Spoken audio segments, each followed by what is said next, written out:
नमस्कार. लग्नानंतर होईलच प्रेम ह्या मालिकेच्या आजच्या भागात आपण पाहत आहोत.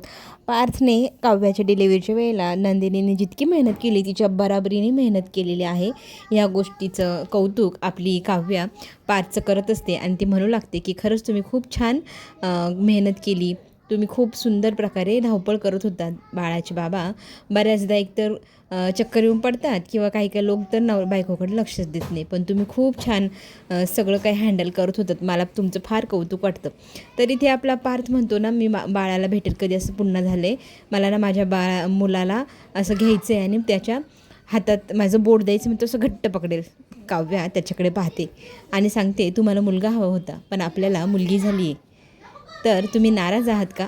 तरी ते एक क्षणासाठी पार्थ काहीच बोलत नाही आणि तो तिला म्हणतो, नाही गं तसं काही नाही, माझ्याकडनं चुकून बोललं गेलं. पण इथे आपली काव्या म्हणते की मला माहिती आहे तुमचं मन दुखावलं गेले, तुम्हाला मुलगा हवा होता पण आपल्याला मुलगी झालेली आहे आणि ह्यामुळे तुम्ही नाखुश आहेत, हे मला साफ समजतंय. काव्याने एवढं सगळं बोलल्यानंतर पार्थ सफाई देत असतो, पण इथे काव्या त्याला म्हणत असते की तुम्ही नाराज आहे हे मला कळलं आहे आणि याच्यासाठी आता मी तरी काही करू शकणार नाही. पार्थ तिला सॉरी म्हणतो की माझ्याकडनं चुकून बोललं गेलं. मग दोघांमध्ये तिथे छानसं संभाषण चालू असतं. इकडच्या तिकडच्या गोष्टी सुरू होतात. काव्या मात्र मन दुखवल्यामुळे ती नाराज होते आणि ती रडू लागते. पार्थ तिला म्हणत असतो की रडू नका, माझ्याकडनं बोलताना चूक झाली. पण इथे मुलगी झाल्याचं दुःख इथे पार्थच्या चेहऱ्यावर दिसतंय आणि काव्य त्याला म्हणत असते की मुलगा किंवा मुलगी काय फरक पडतो.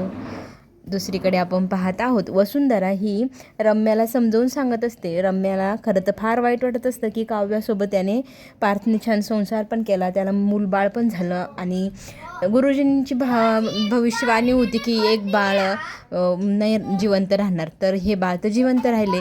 ह्या गोष्टीमुळे त्याचा चांगला सुखाचा संसार चालतो आहे. ह्या गोष्टीमुळे रम्याचा संताप होत असतो. नंदिनी तिथे जाते आणि म्हणते की जे आपल्या नशिबात आहे तेच आपल्याला मिळणार आणि तसंच घडणार आहे. जे तू तुझ्या नशिबात नाही ते मिळवण्यासाठी इतका अट्टहास करते ते तुला कधीच मिळणार नाही. कशासाठी हा अट्टहास करू नकोस. आणि तिच्या हातावरती मग पेढा ठेवते आणि तिथून निघून जाते.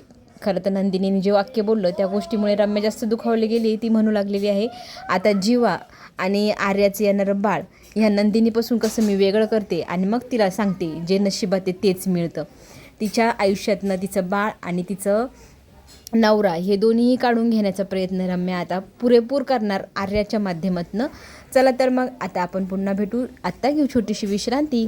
धन्यवाद. प्रोमो जर आवडला असेल तर मला कमेंटमध्ये नक्की सांगा.